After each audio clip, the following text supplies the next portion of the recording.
Hello, welcome. সকলকে স্বাগত জানিয়ে শুরু করছে আরেকটি ব্লগ, ঘরে বাইরে পূজা ব্লগে। সকলকে জানাই অনেক অনেক স্বাগত। তো আজকেও হচ্ছে কৃত্তিকার এক্সাম রয়েছে, তো সেই জন্য না বন্ধুরা তাড়াহুড়োর মধ্যেই রয়েছি। তাড়াতাড়ি করে ভাবলাম যে ঘরটাকে ঝাড় দিয়ে নিয়ে তারপরে হচ্ছে রান্নাঘরে যাব। তো তার আগে হচ্ছে কৃত্তিকাকে গাড়িতে তুলে দিয়ে এসে তারপর কিন্তু রান্নাবান্না করব। তো তার আগে হচ্ছে ব্রেকফাস্টটা করে নেবো। আর হাজব্যান্ড তো সেই সকালেই বেরিয়ে চলে গেছে। তো তো ব্রেকফাস্ট করে গেছে, আর লাঞ্চটা কিন্তু এখন আর নেয় না। তো ওখানে ক্যান্টিন আছে, তো ক্যান্টিনেই ভাত চাটকে খেয়ে নেয়। আর দেখো এখানে গেটটা যে ছিল ভালো করে একটু ঝেড়ে ঝুড়ে নিচ্ছি।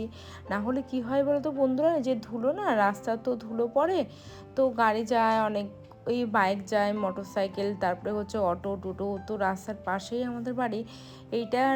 এই রাস্তা দিয়ে মেন রোডের সাথে আর কি মেলানো আছে রাস্তাটা। তো দেখো এখানে কৃতিকার জলটা ভরে দিয়েছি, ব্যাগটাকেও গুছিয়ে দিয়েছি, আর ডিমটাকে না বন্ধুরা সেদ্ধ করতে দিয়েছিলাম। তো সেদ্ধ হয়ে গিয়েছে, তো এই ডিমটা ফেটে গিয়েছে, তো লবণ দিয়েছিলাম, তো স্ফুটনাঙ্ক যেহেতু বেড়ে যায় লবণ দিলে, তো সেই জন্য লবণ দিয়ে ডিমটাকে ফুটিয়েছে। আর দেখো কেমনভাবে ডিমগুলো সব ফেটে গেছে। আর দেখো কৃতিকাকে ব্রেকফাস্ট খাইয়ে দিয়েছে। আমি ওই যে একটু দুধ আর রুটি দিয়ে একটু সুজি নিয়ে নিয়েছি, কাকিমা একটু একটু রুটি আর সুজি দিয়ে গিয়েছিল। আর দেখো চিনির মধ্যে কিন্তু বন্ধুরা আমি লবঙ্গ দিয়ে থাকি, তাহলে কিন্তু চিনিতে কিন্তু পিঁপড়ে ধরে না।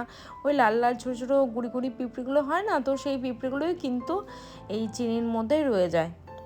গত ভিডিওতে যে সকল দিদিভাইরা কমেন্ট করছিলেন তাদেরকে জানাই অসংখ্য অসংখ্য ধন্যবাদ আর অনেক অনেক ভালোবাসা।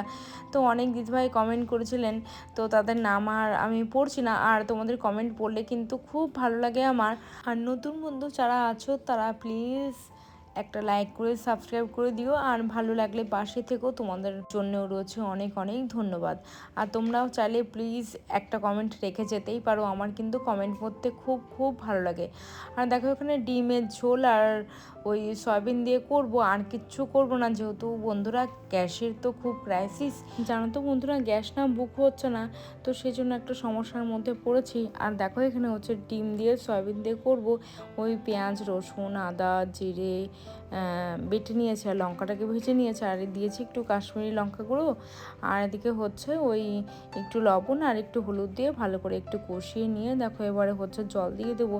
আর ডিমগুলো কিন্তু বন্ধুরা ভাজবো না, তো ডিমগুলো এমনি সেদ্ধ দিয়ে দেবো। তো ওই একটা ডিম কেমন ফেটে গিয়েছিল, আর বাদবাকি ডিমটা মোটামুটি ভালোই ছিল। তো ওই ফেটে যাওয়া ডিমটা লাস্ট আর কি দেবো, আর লাস্ট হচ্ছে গরম মশলা আর কাসুরি মেথিটা দিয়ে দেবো। তো চলো একটু চিনি দিয়ে দিলাম, আর এই দেখো জল দিয়ে নিচ্ছে, গরম জল দিলে তো খুবই ভালো হয় খেতে। তো আমার তখন হাতে খুবই সময় কম, আর কৃতিকারও হচ্ছে তাড়াতাড়ি ছুটি হয়ে যাবে। তো এদিকে হচ্ছে আমার ডিমের ঝোলটা প্রায় রেডি। আর দেখো সকাল থেকে এই গরমের মধ্যে যে এই কাজ বাজগুলো করছি, রান্নাবান্না করছি, শরীর তো একটু খারাপ লাগছেই। আর তার সাথে কি হয়েছে বলো তো, মাসের ওই দিনগুলো হয়তো প্রচণ্ড আমার পেটে ব্যথা হয়, তো খুব একটা ভালো করে ঘরটাকে ক্লিন করতে পারিনি। ওই যেমন তেমনভাবে করেছি, চেষ্টা করেছি যেমন তেমনভাবে বলতে রেগুলার যেভাবে করে থাকে তো সেইভাবেই। তো প্রচণ্ড পেটে তো ব্যথা করছে, তার মধ্যেও কিন্তু বন্ধুরা সেভাবে কিন্তু কাজগুলো করছি।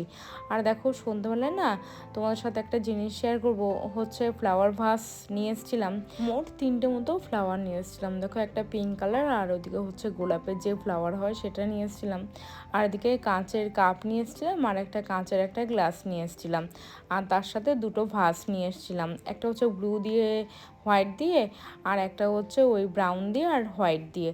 তো কেমন হয়েছে তোমরা একটু জানিও। তো ঘর সাজাতে কিন্তু খুব ভালোবাসি, আর এই জায়গাটা একটু ডেকোরেশন করব, তো একটু অর্গানাইজ করে একটু ডেকোরেশন করব, তো এই সিম্পলভাবে। তো খুব একটা তো ভালোভাবে করতে পারবো না, তো তোমরা জানিও যে কেমন লাগছে। তো এইটা ছোটো ভাস যেটা রয়েছে সেটা হচ্ছে এই ঘরে থাকবে, আর ওইটা হচ্ছে আমাদের ঘরে রাখবো। কিন্তু বন্ধুরা কি হয়েছে বলো তো, আর একটু বড় ভাস কিনলে হয়তো ভালো হতো। একটা আমার ব্যাম্বুর যে একটা ভাস আছে ওইটা ওখানে ভাবছি ঘরে রাখবো, এটা রেখে দেবো, পরে হচ্ছে আমি অন্য একটা ভাস কিনে নেব। তো দেখো কেমন লাগছে তোমরা কিন্তু প্লিজ জানিও। আর দেখো ফুলগুলো কিন্তু সত্যি বন্ধুরা দেখলে না সত্যি মন ভালো হয়ে যায়।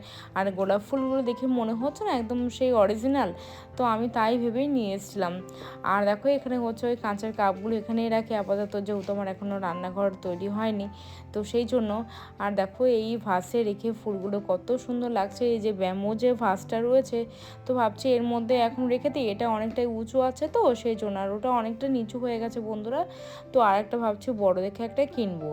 তো তো সিরামিকের ভাসগুলো দেখতে খুবই সুন্দর লাগে। আর দেখো পরের দিন চলে এসেছি, তো এখানে ওই লঙ্কাটাকে রেখে নিলাম। ফ্রিজে লঙ্কা না রাখলে বন্ধুরা একদম পচে যায়। আর আজকে হচ্ছে নিরামিষ করব, ডাল করব, লাউ দিয়ে আর উচ্ছে আলু ভাজা করব, আর একটু আলু সিদ্ধ ভাবছি দিয়ে দেবো। আর কিছু তেমন কিছু রান্না করব না, ইচ্ছা থাকলেও বন্ধুরা রান্না করতে পারছি না। তো বুঝতেই পারছো। দেখো এখানে উচ্ছে আলু ভাজা করে নিচ্ছি আর একটা লঙ্কা দিয়েছি, আর এদিকে হচ্ছে ডালের মধ্যেও কিন্তু বন্ধুরা একটাকে দুটো দিয়ে দেবো। তো চলো ঘরটাকে একটু ভালো করে ক্লিন করে নিই। ওইদিকে দুটো ঘরের চাদরটা আর কি তুলে দিয়েছি, কিন্তু এই ঘরের চাদরটা বন্ধুরা তুলতে পারছি না, কেননা বললাম না যে প্রচণ্ড পেটে ব্যথা করছে, তো সেই জন্য আর তুলতে পারছি না। ভাবছি যে একবারে যখন ঠাকুর পুজো দিতে যাব ওই 5 দিন পর, তখন কিন্তু আমি একবারেই আর কি চাদরটাকে তুলে দিয়ে সব কিছু কাছাকাছি করে নেবো। আর এগুলো তো বন্ধুরা কাছাকাছি থেকে থাকে জানো তো, একদিনও মিস যায় না। তো কৃত্তিকার ড্রেস, আমার হাজব্যান্ডের, প্রত্যেক দিন কিন্তু কাছাকাছি থেকেই যায়।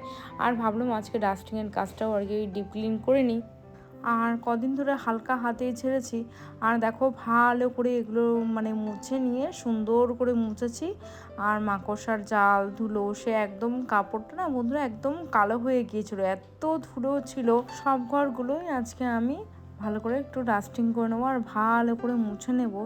এখানে চেয়ার আছে, আর চাদরটাকেও বন্ধুরা চেঞ্জ করে নিয়েছি, যেহেতু অনেক দিন পাতায় ছিল, কেমন ধুলো ধুলো হয়েছিল। আর জানলার ফাঁক দিয়ে না বন্ধুরা ঝড় উঠলে এত ধুলো আসে। তো মাঝে মেঘলা হচ্ছে, ঝড় হচ্ছে, বৃষ্টি হচ্ছে, তার মধ্যে কিন্তু বন্ধুরা দিনের বেলা যেমন রোদ তেমন হচ্ছে গরম। তো গাছগুলোকে তো সেভাবে আর জল দিতে হচ্ছে না। রাতের দিকে হচ্ছে বন্ধুরা বৃষ্টি হচ্ছে, আর সকালের দিকে প্রচণ্ড রোদ, তো সেই জন্য আর গাছে অতটাও জল দিতে হচ্ছে না। আর এখন খুব একটা গাছে ফুলও নেই বন্ধুরা, কিন্তু কেন বুঝতে পারছি না যে ফুলগুলো একদম ছোট ছোট হয়ে উঠছে। হয়তো মাটি কম বা সার হয়তো কম দিয়েছি সেই জন্য। আর কৃত্তিকার এখানে বুক শেলফটাও ভালো করে গুছিয়ে নিলাম, ও তো এলোমেলো করেছিল, সেজন্য এর মাথাটাও অনেক দিন ধরে মোছা হচ্ছিল না এই শেলফের। তো আজকে ভালো করে মুছে নিচ্ছি। আর দেখো এখানে না এই যে মানে কভারটা, যে আমার সোফার যে কভারটা না বন্ধুরা একদম কুঁচকে থাকে, আমি যত ঠিক করি তত এরকম কুঁচকে থাকে। ভাবছি পরে একটা নতুন একটা কিনবো, তো দুটো করে অল্টারনেট করে আর কি চেঞ্জ করে পাতা যাবে তাহলে। আর দেখো এখানে যে এখানে কতগুলো কৃত্তিকার বাবার যে বইগুলো ছিল, এখানে তো ধুলো ময়লা পড়ে থাকে। আর ওই বুক শেলফে তো কৃত্তিকার বুক শেলফে ধরছে না, আর ওদিকে আর একটা বুক শেলফ রয়েছে সেটাও তো ধরছে না। আর দেখো এই কোনাগুলো এত ধুলো ময়লা পড়ছে, সেগুলো কিন্তু ভালো করে বন্ধুরা আজকে ঝেড়ে নিয়েছি। আজকের ভিডিওটা বন্ধুরা কেমন লাগলো, যদি ভালো লেগে থাকে তাহলে প্লিজ একটা লাইক করে সাবস্ক্রাইব করে দিও। তোমার সকলে খুব ভালো থেকো, সুস্থ থেকো, সাবধানে থেকো, টাটা।